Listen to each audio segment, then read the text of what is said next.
25,000 करोड़ रुपया जो सहारा SEBI refund account में पड़ा हुआ है, उसे क्लेम करने लोग सामने क्यों नहीं आ रहे हैं? क्या ये जो पैसा है, इसे भारत सरकार के कंसोलिडेटेड फंड ऑफ इंडिया में ट्रांसफर कर दिया जाएगा? ये सवाल जो है कई लोग पूछ रहे हैं। इसके ऊपर डिबेट जो है वो केंद्र सरकार के भीतर भी चल रहा है कि क्या ये पैसा कंसोलिडेटेड फंड ऑफ इंडिया में ट्रांसफर कर देना चाहिए? ये पिछले 11 साल से ये 25,000 करोड़ रुपया जो है ये उसी अकाउंट में पड़ा हुआ है, सारा सहारा सेबी के अकाउंट फंड में, और बहुत कम लोग जो हैं वो सामने आ रहे हैं। तो इसके पीछे हमें 2-3 चीजें जो हैं वो समझने की जरूरत है। जब हमने सरकार के अफसरों से बात की, सरकारी सूत्रों से बात की, तो उनका ये कहना था कि ये अभी बहुत प्रीमेच्योर होगा कहना कि सरकार जो है इसकी लीगैलिटी जो है उसके ऊपर जो है वो ध्यान दे रही है कि क्या ये पैसा सेंट्रल जो कंसोलिडेटेड फंड को है वो ट्रांसफर कर दिया जाना चाहिए।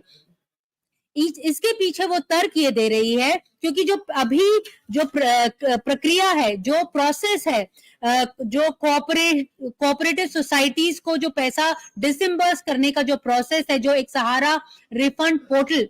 जो मंत्री साहब ने, अमित शाह साहब ने अभी जुलाई में जिसे इनॉग्रेट किया था, उसका जो प्रोसेस है वो चल रहा है। जो हमारे कॉर्पोरेशन के मंत्री हैं, सहकारिता मंत्री हैं अमित शाह ने, उन्होंने जुलाई में ये रिफंड पोर्टल, सहारा रिफंड पोर्टल का इनॉग्रेशन किया था, और जो पहली डिसइम्बर्समेंट है वो अगस्त में ही शुरू हो गई थी। जो आंकड़े हैं केंद्र सरकार के, उसके मुताबिक अभी तक 2.5 लाख इन्वेस्टर्स जो हैं उन्होंने अपना नाम जो है वो इस पोर्टल में दर्ज करा दिया है, और करीब 230 करोड़ रुपया जो है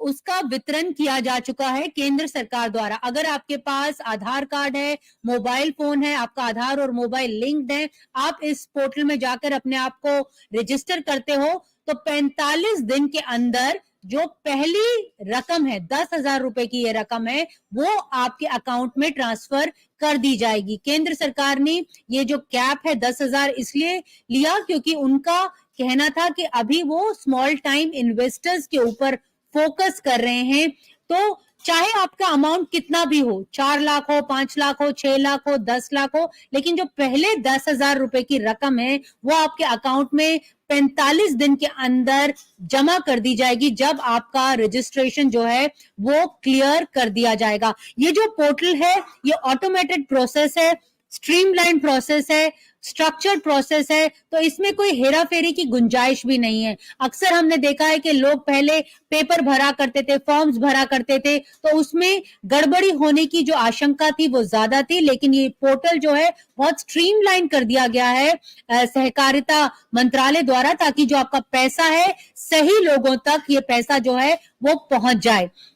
भारत सरकार के आंकड़े ये बताते हैं कि कुल 2,76,00,000 निवेशक ऐसे हैं जिन्होंने इन कोऑपरेटिव सोसाइटीज में, यानी 4 कोऑपरेटिव सोसाइटीज में पैसा जो है वो जमा किया था। इनमें से 97% ऐसे हैं जिन्होंने 40,000 से कम पैसा जो है वो इन्वेस्ट किया था। इस करके भारत सरकार ने ये मन बनाया कि पहले जो स्मॉल टाइम इन्वेस्टर्स हैं उन्हीं को पैसा जो है वो दिया जाएगा। यहाँ पर ये भी समझने की जरूरत है कि आखिर ये हो क्या रहा है। मतलब ये धांधलेबाजी, जो लोग कह रहे हैं कि हमारा पैसा हमारे तक नहीं आ रहा है, हमने पैसा दिया था, हमने अपना पैसा कंपनी में दिया था, नहीं आया। इसके लिए हमें यहाँ पर ये समझने की जरूरत है कि जब सहारा कंपनी थी, उसने कंपनियां जब शुरू की थी, लेकिन 2012 में ये एक सुप्रीम कोर्ट का ऑर्डर आया जिसने सेबी के कहने पर सेबी को इंस्ट्रक्ट किया रादर कि सहारा इंडिया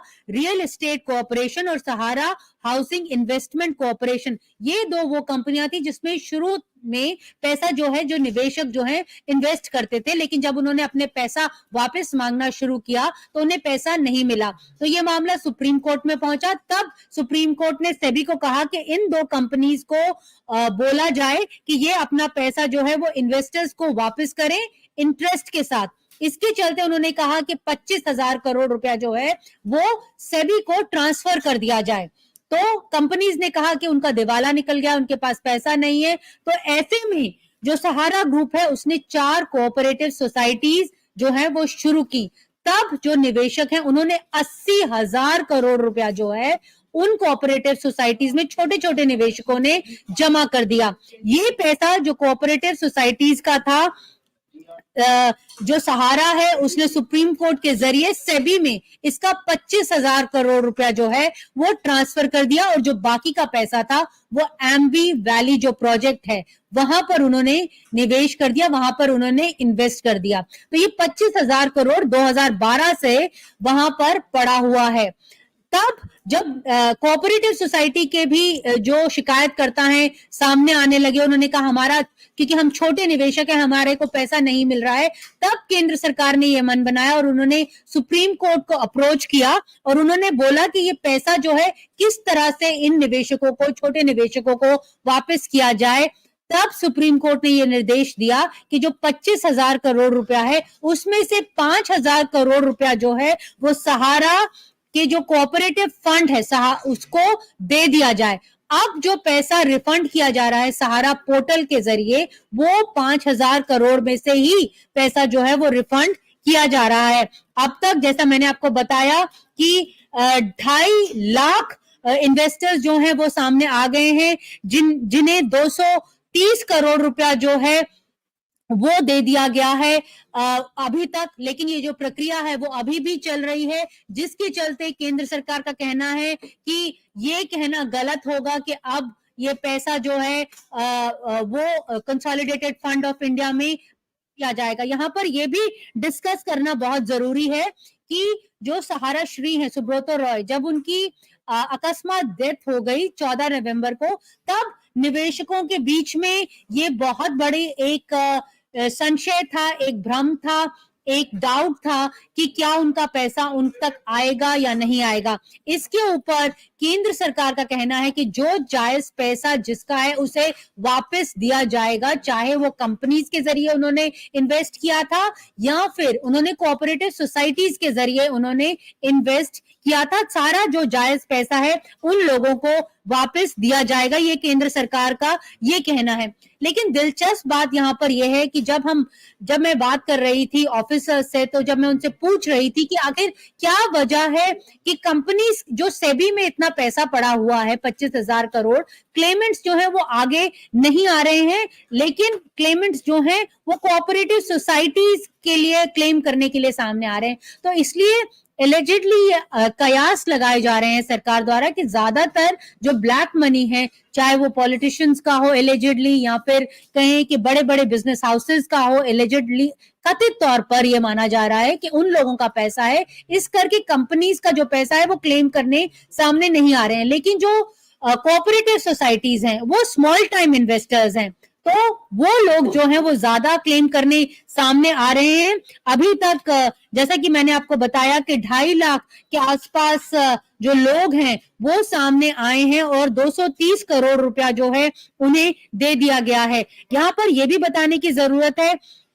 कि ये जो 2,76,00,000 निवेशक हैं इन कोऑपरेटिव सोसाइटीज में, इनमें से 55 लाख निवेशक जो हैं वो उत्तर प्रदेश के हैं, जिन्होंने 2,200 करोड़ रुपया इन कोऑपरेटिव सोसाइटीज में अपनी मेहनत का जमा पूंजी जो है इसमें इन्वेस्ट किया था, और वो चाहते हैं कि अब उन्हें ये जो पैसा है वापस दे दिया जाए। यही नहीं, 55 लाख जो है वो बिहार के लोगों का है। 55 लाख लोगों ने बिहार से इन्वेस्ट किया है, माफ कीजिएगा, और 1,500 करोड़ रुपया जो है उन्होंने इन्वेस्ट किया है। तो अलग अलग राज्यों से जो लोग हैं, निवेशक जो हैं वो सामने आ रहे हैं। सबसे ज्यादा जो संख्या है वो उत्तर प्रदेश और साथ में बिहार के लोगों की है। तो सरकार बार बार जो है वो इन निवेशकों को यही बताने की कोशिश कर रही है कि सुब्रतो रॉय की अकस्मात मृत्यु के बाद भी आपका पैसा जो है वो डूबेगा नहीं, आपका पैसा आपको दे दिया जाएगा। आपको जो है इस पोर्टल में रजिस्टर करना है,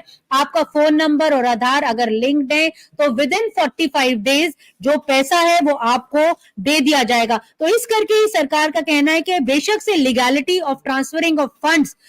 जो है सेबी से कंसोलिडेटेड फंड ऑफ इंडिया को की जा रही है with in the government, but ये कहना बहुत जल्दी होगा, क्योंकि अभी भी जो प्रोसेस है, जो कोऑपरेटिव मंत्रालय का जो प्रोसेस है वो चल रहा है, और अभी भी ऐसे कई हजार निवेशक हैं, करोड़ निवेशक हैं जिनको ये पैसा जो है वो वापस करना है और ये एक समय लगेगा। लोग क्योंकि धीरे-धीरे आ रहे